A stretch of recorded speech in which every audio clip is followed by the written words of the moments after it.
역대상 21장 말씀입니다.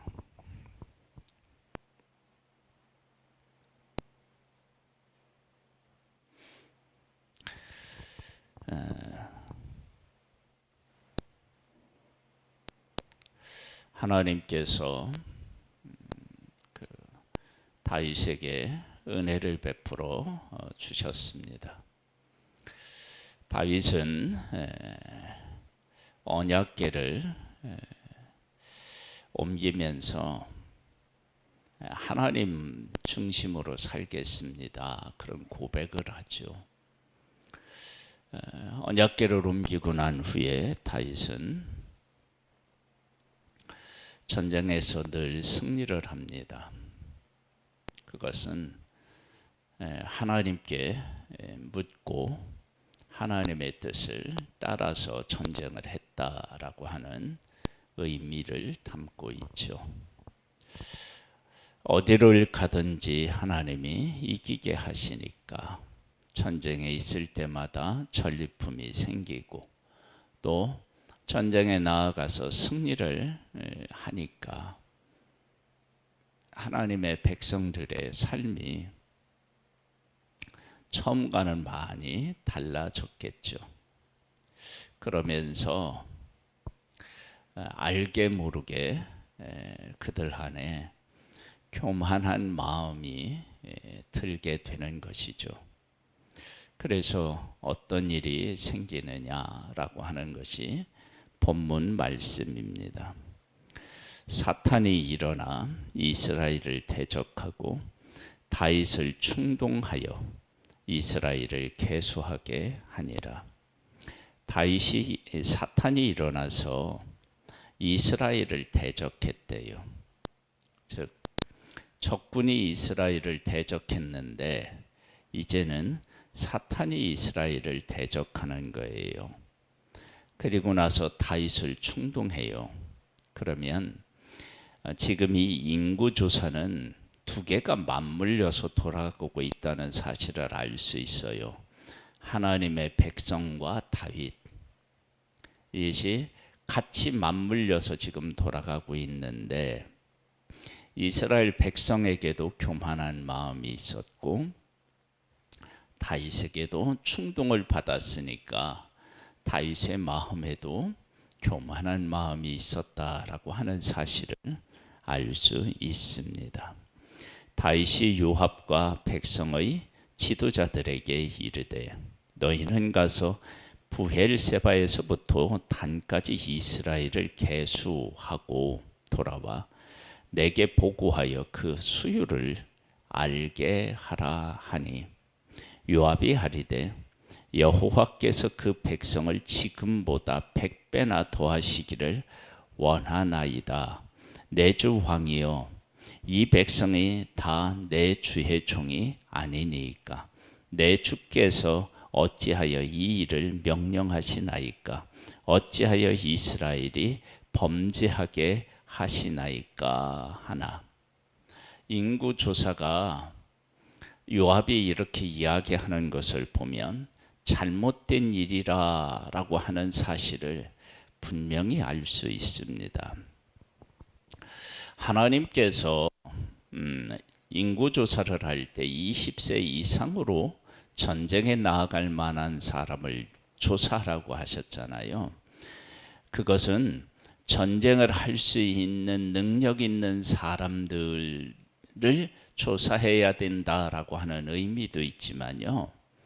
요압이 지금 이야기하는 그 내용을 20세 이상으로 계수하라고 하는 그 하나님의 명령 속에 담겨져 있어요. 즉 뭐냐면 20세 이하는 계수하는 거예요.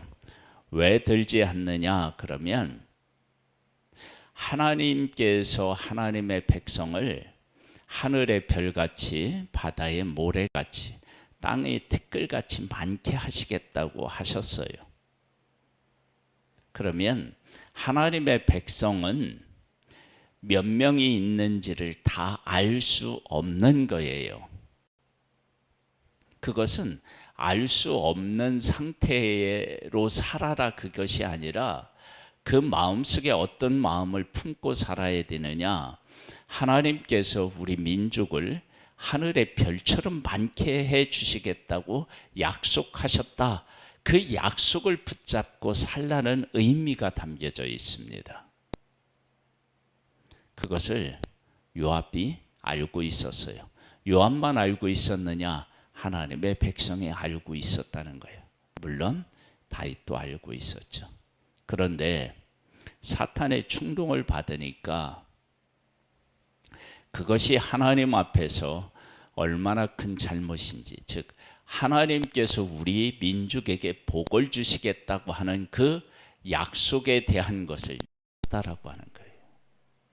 교만은요, 하나님의 것을 붙잡고 하나님의 것을 따라 살지 못하게 만듭니다. 그래서 지금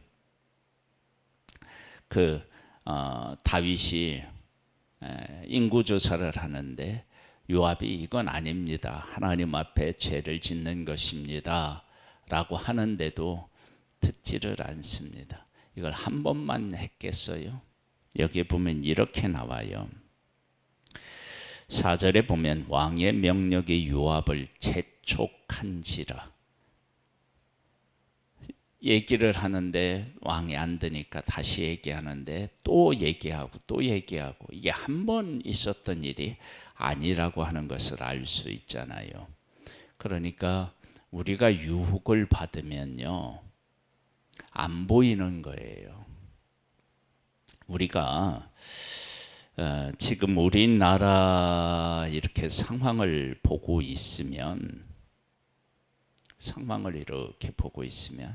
아니 어떻게 저렇게 사람들이 깨닫지를 못할까, 그런 생각이 들잖아요.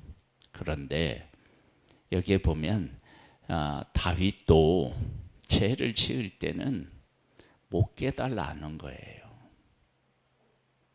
안 보이는 거예요. 그게 잘못이라고 하는 사실에 대한 인식이 없는 거예요.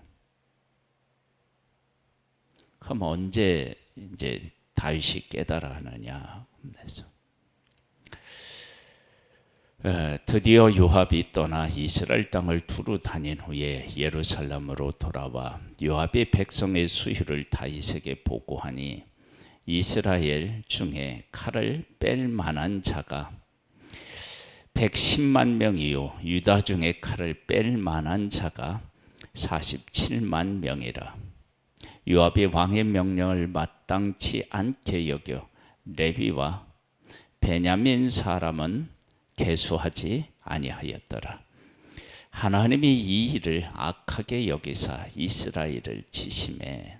지금 하나님하고의 관계가 깨지니까 왕과 신하의 관계도 문제가 생기는 거예요.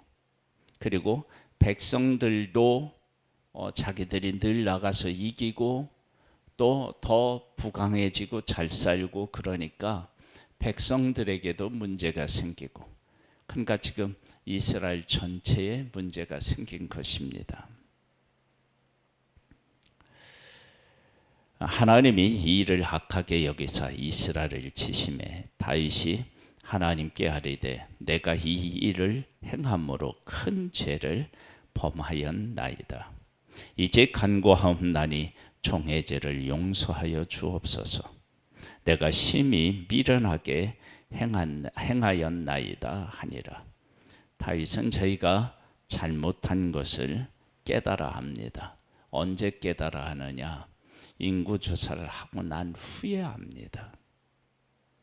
그 전에 알았으면 좋았을 텐데 후에 합니다. 그래서 어떤 일을 겪게 되느냐? 여호와께서 다윗의 선견자 갓에게 말씀하여 이르시되 가서 다윗에게 말하여 이르기를 여호와의 말씀이 내가 네게 세 가지를 내어 놓으리니 그 중에서 하나를 네가 택하라. 내가 그것을 네게 행하리라 하셨다 하라 하신지라. 갓이 다윗에게 나아가 그에게 말하되 여호와의 말씀이 너는 마음대로 택하라. 혹 3년 기근이든지 혹 네가 석 달을 적군에게 패하여 적군의 칼에 쫓길 일이든지 혹 여호와의 칼 즉 전염병이 사흘 동안 이 땅에 유행하여 여호와의 천사가 이스라엘 온 지경에 멸할 일이든지 라고 하셨나니 내가 무슨 말로 나를 보내신 이에게 대답할지를 결정하소서 하니 다윗이 가세게 대하여 이르되 내가 공경에 빠졌도다. 여호와께서는 긍휼이 심히 크시니 내가 그의 손에 빠지고 사람의 손에 빠지지 아니하기를 원하나이다 하는지라. 이에 여호와께서 이스라엘 백성에게 전염병을 내리심에 이스라엘 백성 중에 죽은 자가 7만 명이 없더라.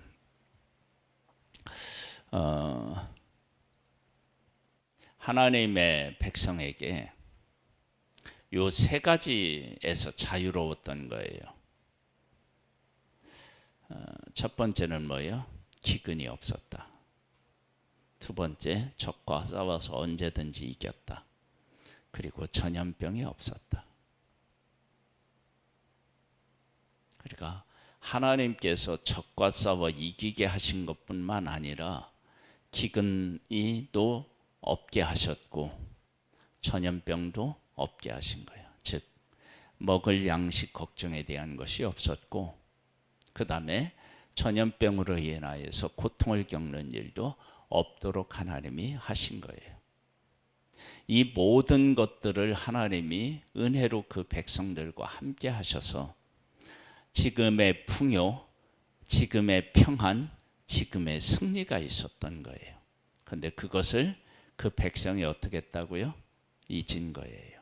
그래서 이 세 가지를 이야기함으로 하나님께서 그 백성들에게 어떤 은혜를 베풀어 주셨는지를 깨닫게 하신 거예요.